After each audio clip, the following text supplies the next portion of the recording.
Well, Stella Nderitu is the Director of Programs and Partnerships at Emerging Leaders Foundation Africa.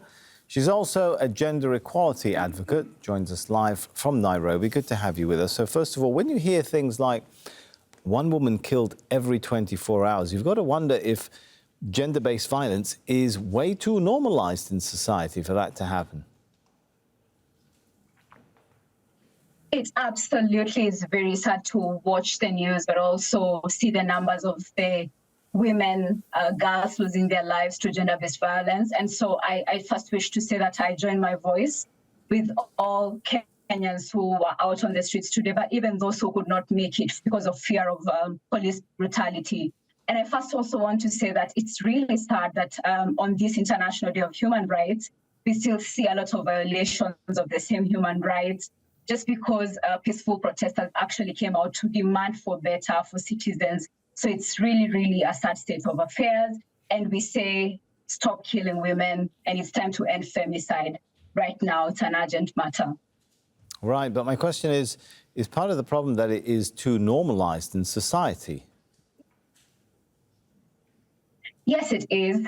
We do know that gender-based violence is actually a reflection of systemic barriers and patriarchal norms that are part of our society, not just in Kenya, but across the world. But we keep seeing how gender-based violence continues to be normalized, and even femicide cases, with so many young women being asked, what's your part in it? So many cases of victim blaming instead of actually holding perpetrators of violence accountable. So yes, it's the saddest thing is that it's very much normalized, and that's where we need to start in terms of creating awareness and holding perpetrators of violence accountable, including governments and duty bearers, because we do have security agencies that are charged with ensuring that women and girls are safe, not just in Kenya, but across the world.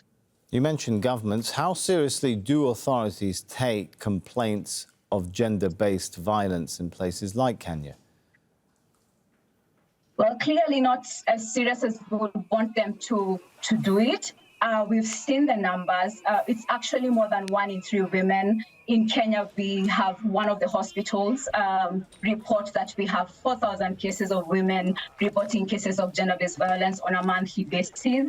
We also had a report from the police agencies actually say that we have over 100 women who've lost their lives between August of this year up to now. Looking back at the reports that we've had in the past, over 500 women have lost their lives between 2017 and now. So the numbers actually show how much we've normalized this and how much government and duty bearers are not doing their job. The stories we hear from some of the victims is that they often don't know who to turn to when they suffer gender-based violence. Do victims get enough support? Who can they turn to? Well, there are agencies that are charged with the mandate to prevent, first of all, gender-based violence, but also to protect victims of gender-based violence. And I just want to quickly just highlight some of the commitments by the Kenya government in 2021 as part of the Generation Equality Commitment. So one of them being fully implementing the GBV laws and policies, and then also introducing a module on GBV in the Kenya Demographic Health Survey. And lastly, to invest $23 million USD for GBV prevention and response. We also had a commitment by the national government and the county government to have shelter houses in every county across Kenya.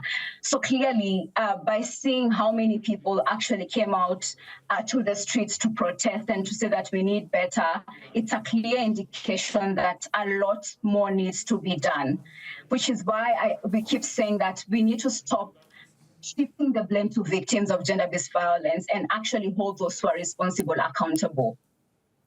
Okay, thank you so much for your time and sharing your thoughts and experience with us. Stella Nderitu, Director of Programs and Partnerships at Emerging Leaders Foundation Africa.